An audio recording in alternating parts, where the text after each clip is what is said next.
Okay, this is the sixth Taylor polynomial example problem.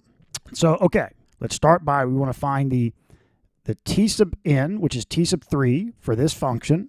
So, okay, to do that, we go through the same procedure as if we were creating the Taylor series. Let's make two columns, and over here we put the function and its derivatives. So, okay, e to the x squared, then f prime of x is, we're going to be centered about 0 here. F prime of x is, so e to the x squared times the derivative of x squared, so that's 2x e to the x squared. Okay.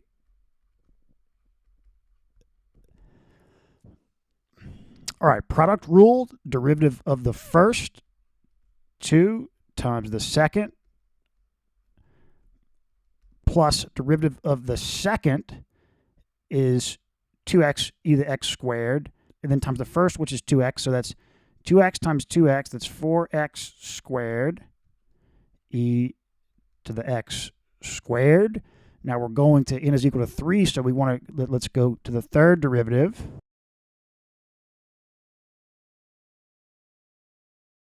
Okay, so here we've got the derivative of e to the x squared is 2x e to the x squared, so this is going to be 4x e to the x squared.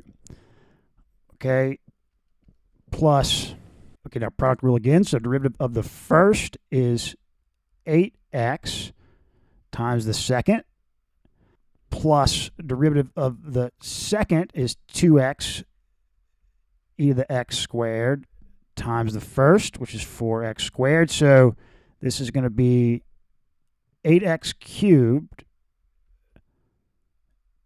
e to the x squared. So, okay, we can combine these two. We see that just gives 8 plus 4 is 12. So 12x e to the x squared plus 8x cubed e to the x squared. Okay, now this is enough to get us to complete the Taylor polynomial up to the third degree, but we want to go one more derivative so we can apply Taylor's inequality. Okay, product rule, derivative of the first times the second, plus derivative of the second, the derivative of e to the x squared is 2x e to the x squared, times the first, 12x, so it's 24x squared e to the x squared. Okay, plus product rule here, derivative of the first is 24x squared times the second, plus derivative of the second is 2x e to the x squared times the first, so 16x to the fourth e to the x squared. Okay, so we can combine these two. 24 plus 24 is 48.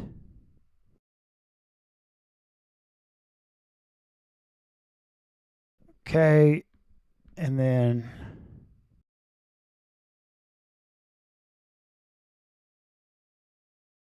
okay, so now let's come to the right column and we want to plug in the center point to each of these.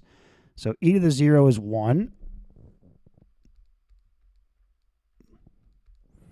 Here, this is going to be 0. This we can see is going to be 2. This we see is going to be 0. Okay, so now here's another nuance. You know, this is a little confusing because if this f triple prime is 0, then, you know, we're not going to have the x cubed term. So what do? Do we go to the x to the fourth term?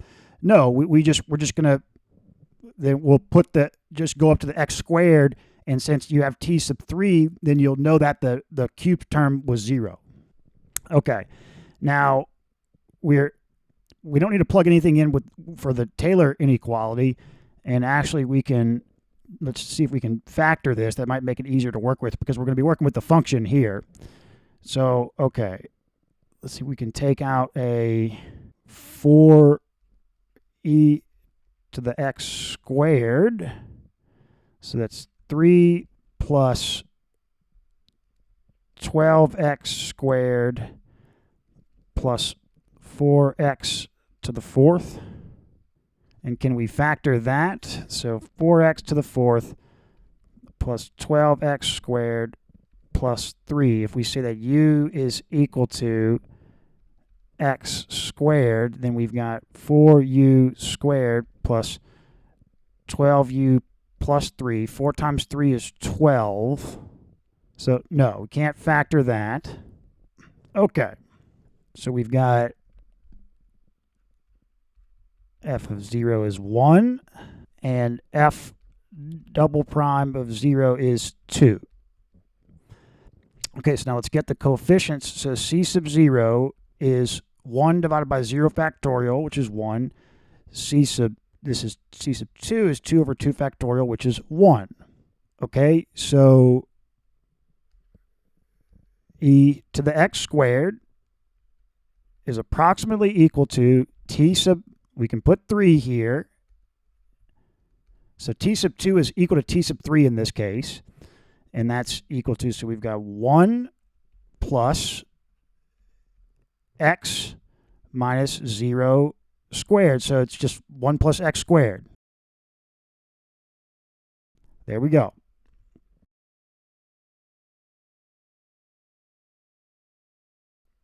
Okay, now let's get the r sub n. So we want t sub, or r sub 3, right? So the t sub x is equal to t sub n of x plus, well, let me put t sub 3 of x plus r sub 3 of x. The infinite series is the function. We want r sub 3. Now you might be saying, well, wait, so we only went up to the second order term. Don't we want r sub 2? No, we're going to be bringing in, we're going to apply Taylor's inequality with the fourth derivative, the n plus 1th derivative formula. Okay, so plugging in n is equal to 3 here, we've got the absolute value of the fourth derivative of x is equal to what? This here, 4e to the x squared times 3 plus 12x squared plus 4x to the fourth. The absolute value of all of that. So 4e to the x squared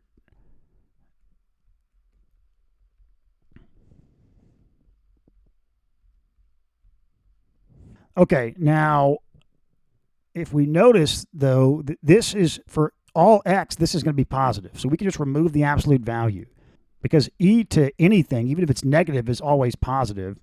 And then this is all even power terms. So we've just got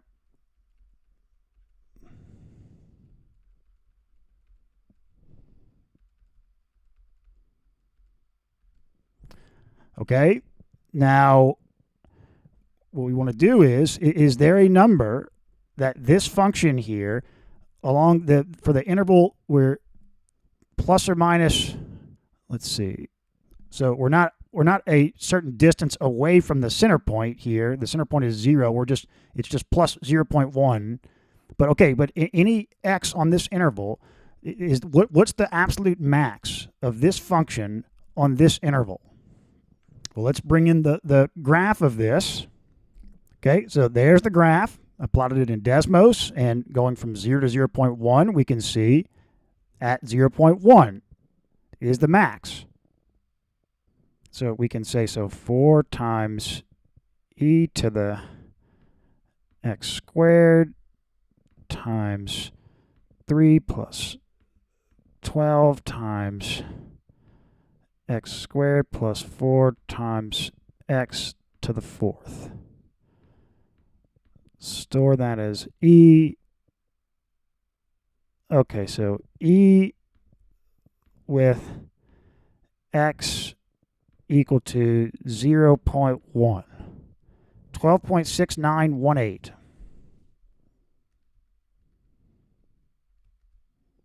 That's m. Okay, that's m with this restriction on x. Okay, so therefore, r sub 3 of x, the absolute value is, so we've got 4 factorial and then 12.6918, and then the absolute value of just x to the 4th. Okay, this is equal to, so 4 factorial is 24.528823.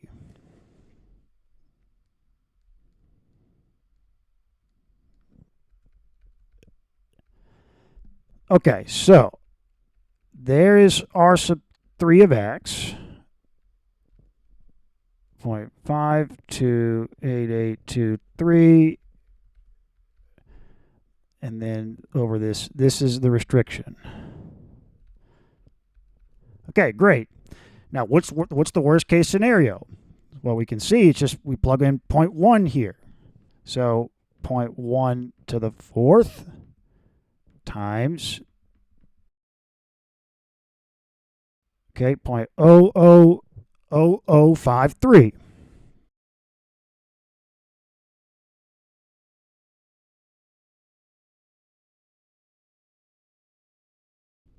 And there we go. That is the worst case scenario for the error, assuming you're only plugging x values in this range here.